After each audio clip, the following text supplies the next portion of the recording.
Hello friend, welcome to mind से math. और आज का हमारा क्वेश्चन क्या है, देखिए। एक वस्तु को बेचते समय 20% और 30% की दो क्रमागत छूट दी गई है। हमें बताना है वस्तु के अंकित मूल्य और विक्रय मूल्य का रेशियो क्या होगा। सबसे पहले क्वेश्चन को आप करने की कोशिश कीजिए और आंसर कमेंट बॉक्स में देने की कोशिश कीजिए। तो इस क्वेश्चन को मैं आपको 2 या 3 मेथड से बताऊंगा। सबसे पहले बेसिक मेथड से क्या होगा, देखिए। तो अगर हम यहाँ से हमें पूछा है अंकित मूल्य और विक्रय मूल्य का रेशियो। अगर हम अंकित मूल्य एमआरपी को क्या मानते हैं, एक्स। अगर हम एमआरपी को एक्स मानते हैं तो यहाँ से डिस्काउंट किस पे दिया जाता है, एमआरपी पे। तो यहाँ से अगर हम देखें तो रेशियो पूछा हमें अंकित मूल्य और विक्रय मूल्य। तो अंकित मूल्य तो कितना होगा, एक्स। रेशियो यहाँ से क्या है, विक्रय मूल्य। तो विक्रय मूल्य कैसे निकालेंगे हम, देखिए। अंकित मूल्य क्या है, एक्स। डिस्काउंट कितना दिया है, पहला डिस्काउंट है हमारे पास 20%। तो यहाँ से अगर हम देखें तो डिस्काउंट्स कैसे देंगे, 100 रुपये की वस्तु को अगर 20% के डिस्काउंट पर बेचते हैं तो कितने पे बेचेंगे हम, 80 रुपये में। इसी प्रकार 30% का डिस्काउंट किस प्रकार देंगे, 100 रुपये की वस्तु को कितने में बेचेंगे हम, यहाँ से 70 रुपये में। इसको अगर हम सोल्व करने की कोशिश करें तो यहाँ से एक्स से तो एक्स कैंसिल आउट हो जाएगा। तो यहाँ से क्या आएगा, 1 रेशियो, इधर 00 से ये 00 कैंसिल आउट हो गई। ऊपर कितना आएगा, 56 अपॉन कितना होगा, 100। इसको सोल्व करेंगे तो कितना होगा, 100। रेशियो कितना होगा, ये 56। सोल्व करेंगे तो 4 से काटेंगे तो कितना होगा, 25। रेशियो यहाँ से कितना आएगा, 14। तो 25 रेशियो 14 इसका क्या होगा, राइट आंसर। सेकंड मेथड क्या है, हमें पता है यहाँ से x तो कैंसिल आउट होना ही है। तो हम एमआरपी को हम यहाँ से कुछ भी ले सकते हैं। यहाँ पर हम एमआरपी को 1, 2, 10, 15, 20 लाख कुछ भी ले सकते हैं। तो हम सुविधा के लिए कितना मानते हैं अब एमआरपी को, यहाँ से 100। तो एमआरपी अगर 100 है हमारे पास तो कैसे होगा ये क्वेश्चन, देखिए। हमारे पास एमआरपी तो कितना है, 100। रेशियो फाइंड आउट करना है किससे, विक्रय मूल्य से। तो विक्रय मूल्य कितना होगा, 100 का अगर हम 20% डिस्काउंट देते हैं तो कितना होगा, अगेन वहीं से 100 रुपये की वस्तु को कितने में बेचेंगे हम, 80 में, गुणा यहाँ से अगेन 100 रुपये की वस्तु पर कितने का डिस्काउंट दे रहे हैं, यहाँ से 30% का। तो 100 रुपये पर अगर 30% का डिस्काउंट देंगे तो कितने में बेचेंगे, 70 में। यहाँ से भी सोल्व करेंगे तो 100 से 100 कैंसिल हो गया। इसीलिए मैं यहाँ बोल रहा हूँ कि एमआरपी हम कुछ भी ले सकते हैं। तो यहाँ से अगेन 20 से ये 20 कैंसिल आउट हो गई। तो 100 रुपये की वस्तु यहाँ से कितने की आ गई, 56 की। यहाँ से रेशियो निकालेंगे तो कितना आएगा, यहाँ से भी 25 रेशियो 14। तो तरीके बदलने से आंसर नहीं बदलते हैं। तीसरा मेथड क्या है, देखिए। तीसरा मेथड हम इसको करते हैं सक्सेसिव डिस्काउंट से।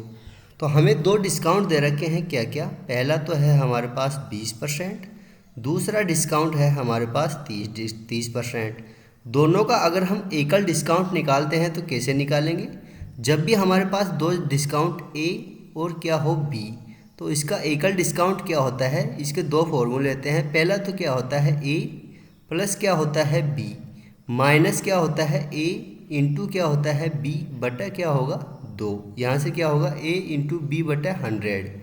सेकेंड क्या है, यहाँ अगर हम माइनस लें डिस्काउंट ए माइनस का, माइनस क्या हो, बी, तो माइनस माइनस क्या हो जाएगा यहाँ पर, प्लस ए इंटू क्या होगा, बी अपॉन में कितना होता है, 100। ये क्या आ जाएगा, इसका एकल डिस्काउंट। तो 20 और 30 का एकल डिस्काउंट कितना होगा हमारे पास, देखिए। 20 प्लस में कितना होगा, यहाँ से 30, यहाँ से माइनस क्या होगा, 20 गुना में 30 बटा कितना होगा, 100। इसको अगर हम सोल्व करने की कोशिश करें तो देखिए, यहाँ से तो कितना आ गया, 50 माइनस का 20 गुना 30 कितना होगा, 600 बटे 100 कितना आ गया, यहाँ से 6। तो यहाँ से कितना आ गया हमारे पास, 44। तो यहाँ पर सोल्व करेंगे तो कितना आ गया, 44। ये क्या आ गया, इसका सिंगल डिस्काउंट। मतलब 100 रुपये की वस्तु को अगर 44 का डिस्काउंट देंगे तो कितने में बेचेंगे है, 100 माइनस 44 होगा तो 56 में बेचेंगे। कैसे आया, 100 रुपये की वस्तु को हम कितने पर डिस्काउंट दे रहे हैं, 44 रुपये का। तो 44 रुपये की छूट दे रहे हैं तो वो कितने में बिकेगी, 56 में। तो यहाँ से भी रेशियो कितना आएगा, 25 रेशियो 14। आई होप समझ में आया होगा। नेक्स्ट क्वेश्चन आपकी स्क्रीन पर है, इसको करने की कोशिश कीजिए। आज हम करेंगे 4 से 5 क्वेश्चन करेंगे। सबसे पहले इस क्वेश्चन का आप आंसर दीजिए। तो देखिए क्वेश्चन में क्या लिख रहा है, यहाँ से 21 क्रमागत प्राकृत संख्याओं का औसत कितना दे रखा है हमें यहाँ से 53। तो बेसिक से बताऊंगा और दूसरा क्या है इसकी ट्रिक क्या है वो भी बताऊंगा। तो शॉर्ट मेथड से यहाँ से पहले क्या है बेसिक से क्या होगा देखिए, हमें दे रखा है 21 क्रमागत प्राकृत संख्याओं का औसत। तो क्रमागत क्या होता है, जो कंजुगेटिव नंबर होते हैं। तो 21 क्रमागत संख्या, अगर हम पहली संख्या को क्या मानते हैं x, तो दूसरी संख्या क्या होगी x प्लस 1, उससे अगली वाली संख्या क्या होगी x प्लस 2 डॉट डॉट। हमारे पास कितनी संख्या है 21 है, तो x प्लस कितनी होगी 21वीं संख्या, x प्लस कितना होगी 20। यहाँ से हमें एवरेज कितना दे रखा है 53। तो हमें पता है औसत एवरेज क्या होता है, एवरेज का फॉर्मूला होता है राशियों का योग, टोटल क्या होता है राशियों का योग बटे राशियों की संख्या नंबर। तो यहाँ से अगर हम देखें तो औसत कितना है हमारे पास 53 और संख्या कितनी है 21। तो यहाँ से टोटल कितना आएगा हमारे पास, तो टोटल कितना आएगा यहाँ से, टोटल आएगा हमारे पास 53 गुणा में कितना होगा 21। ये कितना आ गया, इसका टोटल आ गया।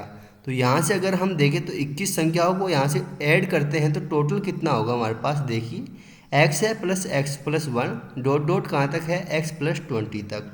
इसको अगर हम ऐड करेंगे तो कितना होगा, यहाँ से होगा 21x होगा प्लस ये कितना है हमारे पास 21x प्लस में कितना होगा, यहाँ से देखिए 1 plus 2 plus 3 dot dot dot कहाँ तक होगा, ये 20 तक होगा। तो हमें पता है फर्स्ट एंड नेचुरल नंबर का सम कितना होता है, उसका फॉर्मूला क्या होता है हमारे पास, ये फॉर्मूला होता है, आपको यहाँ बता देता हूँ। तो फॉर्मूला होता है n इंटू क्या होता है n प्लस 1 अपॉन में क्या होता है 2। तो 1 से 20 तक की संख्याओं का योग कितना होगा हमारे पास, यहाँ से आएगा 21x, तो ऐसे कैसे प्लस 20 संख्याओं का योग क्या होता है प्रथम, तो 20 गुणा क्या होगा n प्लस 1 मतलब 21 बटा क्या होगा 2। और ये क्या है हमारे पास सम आ गया। तो सम किसके बराबर दे रखा है यहाँ से 53 इंटू में क्या होगा 21। तो सोल्व करेंगे तो ये क्या आएगा यहाँ से 53 गुणा में कितना है 21। इसको सोल्व करेंगे तो कितना आएगा, देखिए यहाँ से आएगा 21x प्लस में कितना आएगा, यहाँ से 2 से 10 टाइम, तो यहाँ से कितना आ गया 210 बराबर। इसको मल्टीप्लाई नहीं करते हैं तो यहाँ से क्या है सीधा कट जाएगा। इसको अगर हम सोल्व करने की कोशिश करें तो यहाँ से देखिए 21 कॉमन लेते हैं। अगर 21 कॉमन ले लिया तो यहाँ तो क्या बच गया x प्लस यहाँ 210 में से 21 कॉमन लेंगे तो कितना बचेगा 10 बराबर यहाँ कितना आएगा 53 गुणा 21 होगा। तो इसको अगर हम देखें तो 21 है तो 21 कैंसिल आउट हो गया। तो x बराबर क्या आ गया, यहाँ से 10 इस साइड आएगा तो 53 माइनस 10 कितना होगा 43। तो x क्या है हमारे पास, यहाँ से छोटी संख्या है और हमें ये ही पूछा है। तो यहाँ से x बराबर तो कितना आ गया 43। अगर यहाँ से हमें सबसे बड़ी संख्या पूछता तो कितना होता x प्लस 20 मतलब 63। सेकंड मेथड क्या होगा इसका, देखिए हमें क्या दे रखा है यहाँ से 21 कंजुगेटिव नंबर का, यहाँ से एवरेज कितना दे रखा है 53। तो जब भी कंजुगेटिव नंबर आता है और ये नंबर क्या है हमारे पास ओड है, तो ओड नंबर है तो कंजुगेटिव इनका एवरेज 53 है। तो एवरेज क्या होती है इनकी मिड संख्या, मतलब हमारे पास यहाँ से क्या दे रखी हैं 21 संख्याएँ दे रखी हैं। अगर ये 21 संख्याएँ हैं तो इसका मतलब यह है कि इसका मिड टर्म कौन सी होगी, ये 21वीं संख्या, इसका एवरेज कौन सा होगा 21 संख्याओं में से जो एवरेज होता है इनका मध्य होता है, इनके मध्य होगा। तो यहाँ से क्या है इसका एवरेज कितना दे रखा है 53। टोटल संख्या कितनी है 21, इसका मतलब ये है कि 10 तो इस साइड होंगी और 10 इस साइड होंगी और एक संख्या ये क्या होगी खुद। तो ये अगर 21वां नंबर है, ये कौन सी नंबर है 11वां नंबर का। तो यहाँ से 11वां नंबर का है, उसकी संख्या का एवरेज कितना दे रखा हमें 53 दे रखा है। तो यहाँ से अगर हम ये संख्या 53 है तो सबसे छोटी संख्या कौन सी होगी, जो यहाँ से क्या है -10 होगी, क्योंकि 10 संख्या इस साइड है इसके और 10 संख्या क्या है इस साइड। टोटल कितनी हो गई 20 और एक ये कौन सी स्वयं हो गई 21।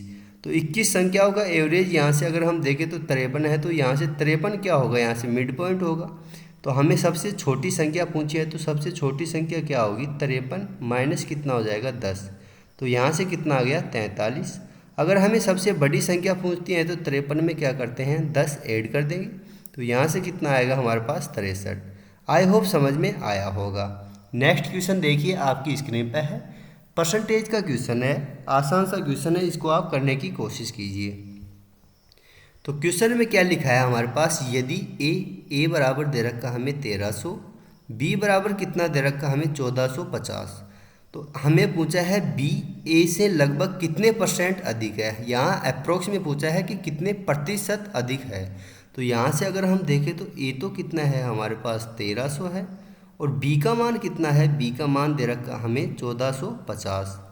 तो यहाँ से अगर हम परसेंटेज निकालें बी ए से लगभग कितना परसेंट अधिक है, तो ये तो है हमारे पास बी, ये है ए, ये इससे कितना परसेंट अधिक है, मतलब कितना अधिक है परसेंटेज निकालेंगे तो 1300 1450, यहाँ से 1450 कितना अधिक है, 150 है ज़्यादा, कितना है यहाँ से अगर हम देखा तो 1400 तो 150 मतलब 150 अधिक है। किससे अधिक है यहाँ से, इसको अगर हम सोल्व करें तो किससे अधिक है, 1300 से। अधिक पूछ रहा है तो क्या होगा, 1300 से डिवाइड होगा, यहाँ कितना आएगा 1300, गुना क्या होगा हमारे पास 100, 2 जीरो से तो 2 जीरो कैंसिल आउट हो गई, तो 13 का इसमें भाग देंगे तो कितना होगा, देखिए 13 एकम 13, यहाँ से कितना आएगा हमारे पास बच गया 2, 13 एकम 13, तो मतलब 11 पॉइंट समथिंग आएगा। तो 11 पॉइंट समथिंग हमारे पास एक ही आंसर है, तो ये इसका क्या होगा, राइट आंसर। आई होप समझ में आया होगा। नेक्स्ट क्वेश्चन देखिए आपकी स्क्रीन पर है, इसको आप करने की कोशिश कीजिए, ये एक आसान क्वेश्चन है, इसका आंसर आपको कमेंट बॉक्स में देना है। मिलते हैं नेक्स्ट वीडियो में, तब तक के लिए बाय बाय, जय हिंद। अगर वीडियो अच्छा लगा है तो इसको लाइक भी कर दिया करो और चैनल को सब्सक्राइब कर दिया करो। वीडियो समय पर आने के लिए आप इसको नोटिफिकेशन बेल को भी ऑन कर दीजिए। Thank you.